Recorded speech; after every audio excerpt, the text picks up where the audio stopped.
اور واقعاً یہ فرصت جو ہے وہ بہت عظیم فرصتیں ہیں. جب روایات کو دیکھتے ہیں تو اس میں سب سے جو اہم چیز جو انسان کی دنیا میں بھی اس کے لیے سب سے زیادہ مفید ہے اور اس کی اخروی زندگی کی سعادت بھی اسی پر موقوف ہے، اور وہ ہے صلہ رحمی کرنا، اپنے رشتہ داروں کے ساتھ میل جول رکھنا اور ان کے ساتھ بیٹھنا. اور میں کئی دفعہ وہ روایت بھی عرض کر چکا ہوں مولا کائنات کی کہ کچھ گناہ ایسے ہوتے ہیں کہ جو انسان کی بربادی کو بہت جلد لے آتے ہیں. اس میں سے ایک گناہ یہی ہے کہ جو افراد اپنے خاندان کے ساتھ مل کر نہیں بیٹھتے تو مولا فرماتے ہیں کہ تعجل الفنا، وہ بہت جلدی فنا ہو جاتے ہیں اور ان کی نابودی بہت تیزی سے ہوتی ہے. کہ جو رشتہ داروں کے ساتھ صلہ رحمی نہیں کرتے اور جو غریب ہیں ان میں سے ان کے ساتھ مالی تعاون، اور جو امیر ہیں فقط ان کے ساتھ سلام اور دعا رکھنا، یہ بہت بڑے اجر کا باعث ہے. اور روایات میں اگر ہم اس کے فوائد دیکھیں تو خود خطبہ شعبانیہ میں اللہ کے رسول نے جو فرمایا ہے اس میں بھی ہے کہ پروردگار عالم نے ارشاد فرمایا، حدیث قدسی ہے کہ جس نے اس ماہ مبارک رمضان میں اور پورے سال میں صلہ رحمی کی، یعنی اپنے رشتہ داروں کے ساتھ اچھا برتاؤ کیا، تو قیامت والے دن میں بھی اس کے ساتھ اچھا برتاؤ کروں گا. اور جس نے رشتہ داروں کے ساتھ قطع تعلقی کی، اپنے تعلق کو توڑا، تو قیامت والے دن میں بھی اس سے اپنا تعلق توڑ دوں گا اور اسے اپنی رحمت سے محروم کر دوں گا. لیکن جو صلہ رحمی کرے گا تو میری رحمت ایک لمحے کے لیے بھی اس سے جدا نہیں ہوگی، وہ ہمیشہ میری رحمت کے سائے میں ہوگا. اور عمر کے حوالے سے جب ہم پڑھتے ہیں کہ انسان کی جو لمبی عمر کا راز وہ صلہ رحمی کے اندر ہے، کہ بہت سے افراد ایسے ہوتے ہیں کہ جن کی عمر اختتام کو پہنچ جاتی ہے لیکن وہ فقط اپنے رشتہ داروں کے ساتھ صلہ رحمی کرتے ہیں. تو بعض روایات میں کہ پروردگار عالم 10 سال، بعض میں ہے 20 سال اور بعض میں 30 سال ان کی عمر بڑھا دیتا ہے. اور عمر فقط نہیں بڑھاتا بلکہ ان کے مال کے اندر بھی برکت پیدا کر دیتا ہے اور ان کی اولاد میں بھی پروردگار عالم برکت پیدا کر دیتا ہے. ایک دفعہ درود پڑھے محمد وآل محمد پر. اللہم صلی علی محمد وآل.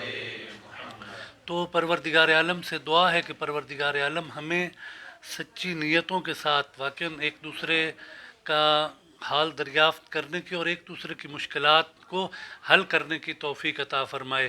ایک روایت نہیں بلکہ کئی روایات کا جو ہے نا وہ مجموعہ اور نچوڑ، اس میں جو صدق نیت کی انہوں نے بیان فرمایا فوائد، کہ جو شخص سچی نیت، یعنی جس کی نیت پاک ہوتی ہے تو پروردگار عالم اس کو اندر کی پاکیزگی عطا کرتا ہے جس کی نیت سچی ہوتی ہے.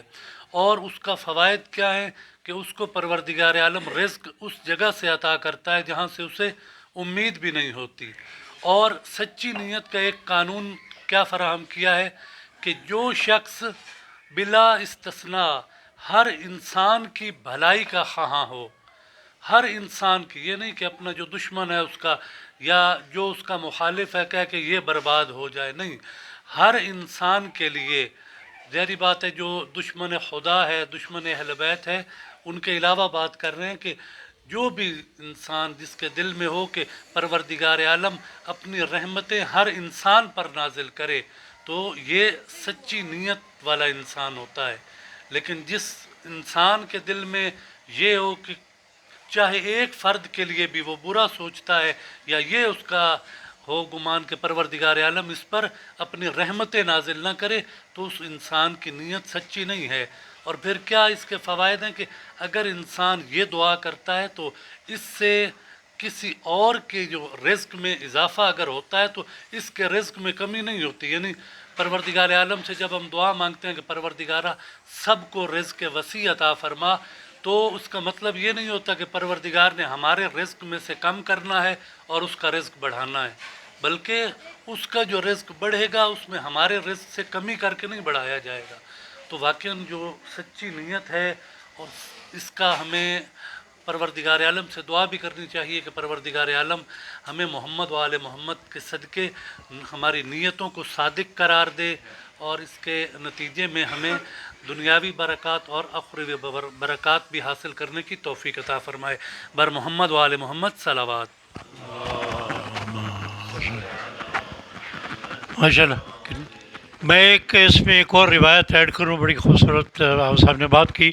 امام جعفر صادق علیہ السلام کے پاس ایک سائل آیا، صلی اللہ علیہ وسلم، یہ حقوق العباد کے ضمن میں بڑی قابل توجہ ہے، اور امام واعظ و نصیحت فرما رہے تھے۔ شخص نے سوال کیا، امام نے اسے روکا اور ایک شخص سے کہا اپنے صحابیوں میں سے کہ جاؤ اور اس کی حاجت سنو اور اس کی حاجت براری کرو۔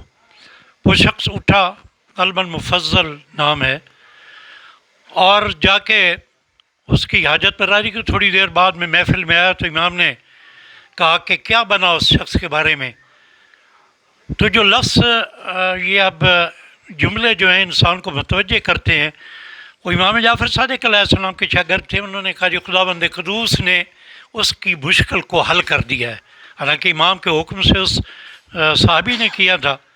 یہاں پہ امام نے بڑا ایک قیمتی جملہ فرمایا۔ آپ نے کہا کہ دیکھیں، ایک تھوڑی سی دیر میں ایک مومن جو محتاج تھا اس کی حاجت براری آپ نے کی ہے، لیکن یہ چند لمحے کا جو تمہارا مختصر سا عمل ہے، یہ کعبہ کے 7 طوافوں سے بھی زیادہ یہ وقت رکھتا ہے۔